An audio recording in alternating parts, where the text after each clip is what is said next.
Hey guys, Hamsterwheel here with a new video, and today I would like to talk about a couple of private servers. You see, ever since I announced that I won't be playing Classic TBC anymore, I had a couple of people reach out to me and ask me what private server I would recommend they play on. And yes, even with Classic TBC, there are definitely some private servers that are still worth playing on these days. So today I will do my best to give you guys some recommendations per expansion, so perhaps you can find yourself a home if Classic TBC just doesn't cut it for you.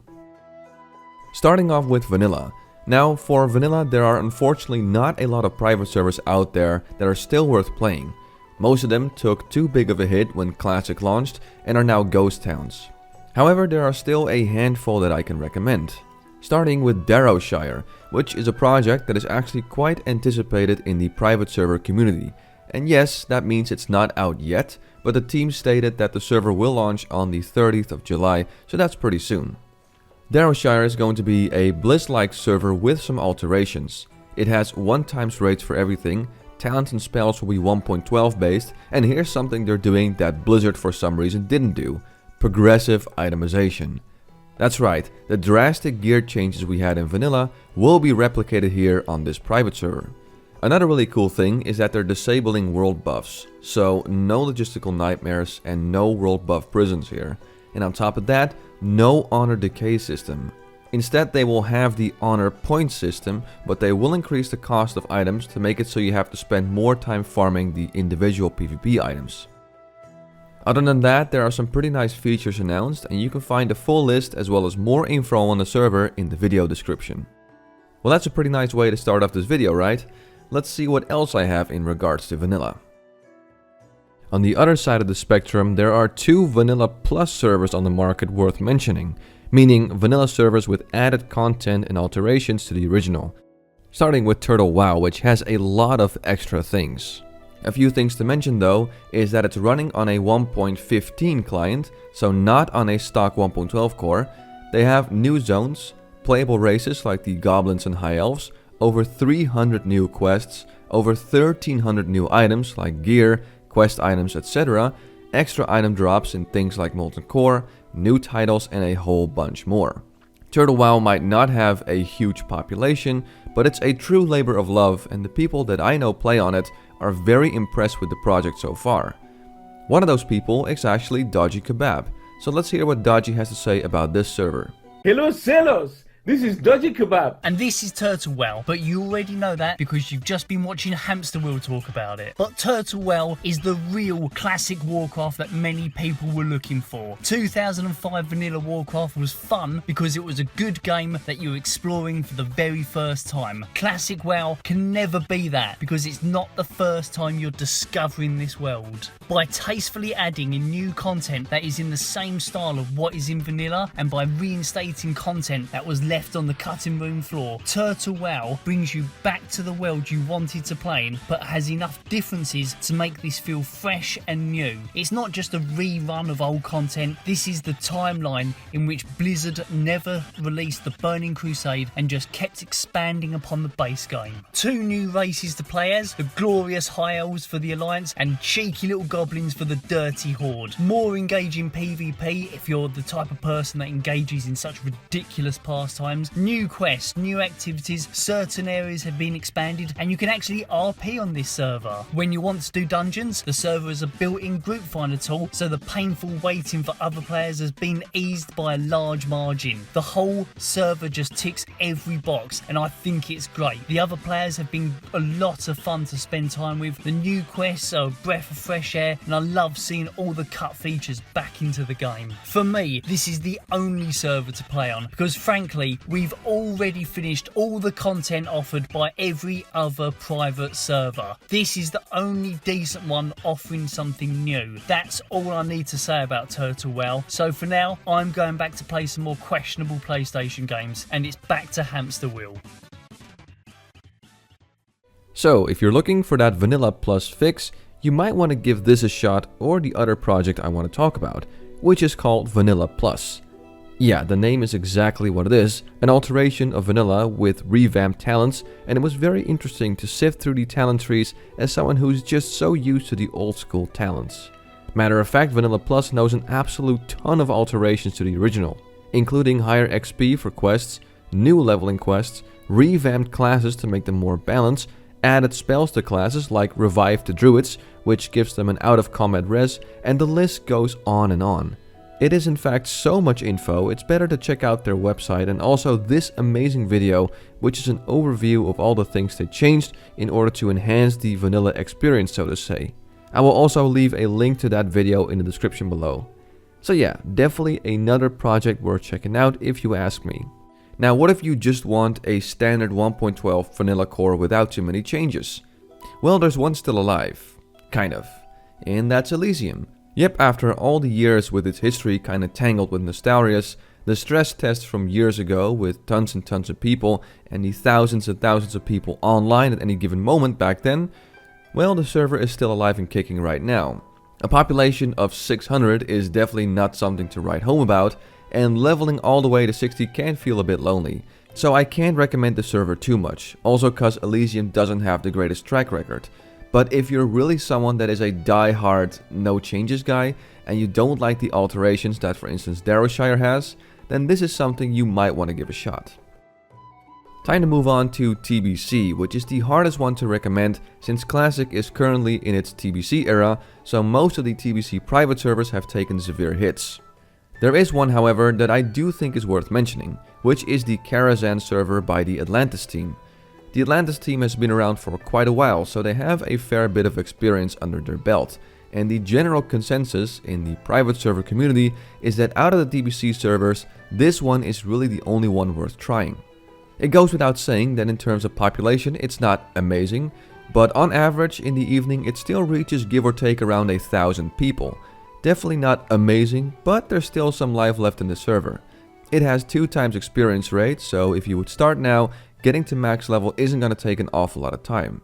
The staff states on their website that all of the TBC raids and instances have been rewritten entirely from scratch to offer a higher quality experience, and they also added pre-nerf mechanics and tweaks to make that TBC PvE content more challenging. One thing to note though is that they did recently open Sunwell Plateau, which means this server is also fully progressed. So, if for whatever reason you're not satisfied with Classic TBC, but you still want your TBC fix, then it's worth giving this server a shot. Now when it comes to Wrath of the Lich King, there are not really any no-brainer Blizz-like Wrath servers out there, and only a few projects worth mentioning. One project I need to mention again, and I'll do it quickly since I already talked about it multiple times, is Chromiecraft.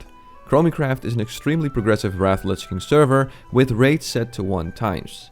Right now, the max level is level 39. Yes, that's it. And it slowly but surely will go from level 39 to 49, then 59, then 60 with the vanilla raids, and so on. I've been playing there for a bit and I'm actually having a lot of fun there. So if you like that idea of a super progressive server, then check it out. Moving on, I want to mention Dalaran WoW for people that are looking for a more Blizz-like approach. Dalaran WoW is a 1 times raid server, though you can get higher rates through Recruit a Friend, and I actually played there quite a lot a while ago, and I thought the server was alright. From what I gathered and what people told me, the server, while not having a huge population, still has a bunch of people playing there, with around 1,000 people online during the evening, and out of the Wrath of the Lich King servers, I'd say this is definitely a good pick when you're looking for a 1 times raid Blizz-like Wrath of the Lich King server. Now there's 2 more servers I want to give a shout out to in the Wrath of the Lich King section, which is Warmain's Icecrown and Lordaeron server. Now hold on, allow me to explain, because I know these servers are quite controversial and they are definitely not perfect. But one thing people keep bringing up when they talk about private servers is that joining one can be quite a gamble. One day you're making your way through Ulduar in your fully geared balanced druid, and the next day the team announces they're gonna shut down the project, meaning all that hard work you put into your character is suddenly gone. And they're right in being wary of this, as I've seen this happen over and over again in my years of playing on private servers. And say what you want about both of Warmane's servers, but they have been online for years and years. When I started playing on their Icecrown server, I got a character to level 80, did some dungeons, and then left the server. 1 year later, I log in, and it was still all there. Then I leveled maybe 1 or 2 more characters, raided a little bit, left the server again, came back after another year, and guess what? it was still there. If there's one project that I can almost guarantee will survive and stick around, it's Warmain. And yes, I know Warmain has some controversy around it, with for instance the population numbers on their website being very questionable. But if you roam around their Icecrown server for instance, there is no denying that there are tons of people playing there, and every night world chat is filled with tons and tons of bugs going on. So if you're someone that just wants to have the security of playing on a private server that will stick around, well, here you go. Warmain Icecrown with their increased rates and Warmain Lordaeron for 1x rates. It's definitely not perfect, and the Icecrown server has a cash shop. The community isn't necessarily the greatest, but it has proven to always be there no matter what. Then we go to Cataclysm, and for Cataclysm I really only have one server I can recommend as of right now. Apollo 2 is a server from the Twinstar team, also known for their Kronos vanilla servers if anyone still remembers those. It's a server with 3x leveling rate and other rates set to 1x.